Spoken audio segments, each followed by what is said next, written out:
लगातार 3 बार से यहाँ जो भी विधायक रहे हैं वो केवल विपक्ष में ही बैठे हैं और विपक्ष में बैठने के कारण भागलपुर की जो समस्या है ना तो उसकी आवाज़ को मजबूती से उठा पाए और ना धरातल पर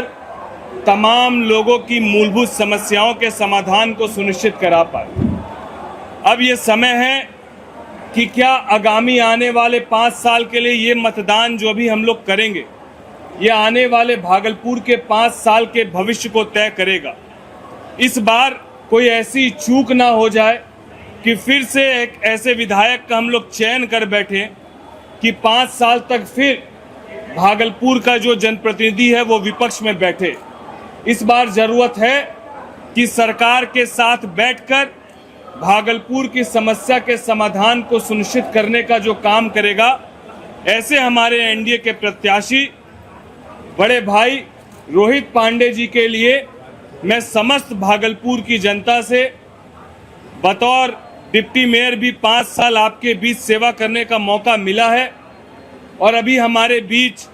हम लोग की बड़ी बहन और महापौर साहिबा भी यहाँ मौजूद है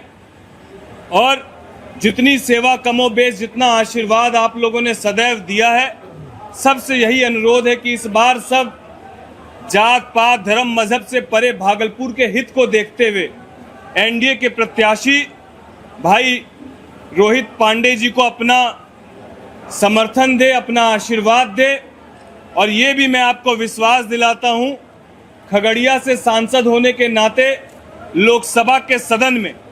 खगड़िया की समस्या को तो कमोबेश हमको रखना ही है। नाते मैं आपको विश्वास दिलाता हूँ कि यदि हमारे एनडीए के प्रत्याशी भाई रोहित पांडे जी प्रचंड बहुमत से यहाँ से जीत कर जाते हैं तो केंद्र सरकार से भागलपुर के लिए जो भी योजनाएं,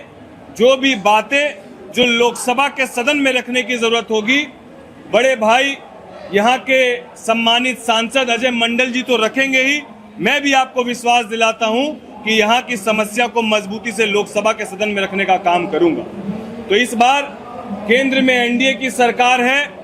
राज्य में बहुमत के साथ एनडीए की सरकार बनने जा रही है। आपके सांसद एनडीए के हैं, बस जरूरत है भागलपुर के चौमुखी विकास के लिए आपके विधायक भी एनडीए के जीत कर यहाँ से जाएं। इस बात को समझने की जरूरत है, जहां महागठबंधन के प्रत्याशी अपने एमवाई समीकरण के बात कर रहे हैं, जिसमें एक तरफ वो अल्पसंख्यक समाज की बात कर रहे हैं और दूसरी तरफ यादव समाज की बात कर रहे हैं, जहां विकास की कोई बात नहीं है, केवल समीकरण की बात हो रही है, वहीं हम लोग विकास के मुद्दे पर, एनडीए विकास के मुद्दे पर विगत 20 सालों में माननीय मुख्यमंत्री जी के किए गए कार्य और केंद्र सरकार से लगातार बिहार को मिली सौगात, विगत 2 साल में केंद्र सरकार से 2 बजट में 2 लाख करोड़ से ज़्यादा की स्वीकृति केवल बिहार के लिए हुई है। और माननीय प्रधानमंत्री जी ने लोकसभा के पटल में इस बात को कहा कि ये सरकार समय सीमा निर्धारित करके कार्य को पूर्ण करने का काम करती है। समय तय किया गया 370 हटाने का,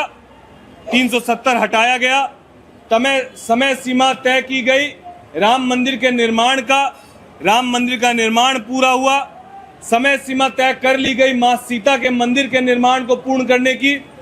उसकी नींव रख दी गई है और समय सीमा तय कर दी गई है इस 5 सालों में बिहार को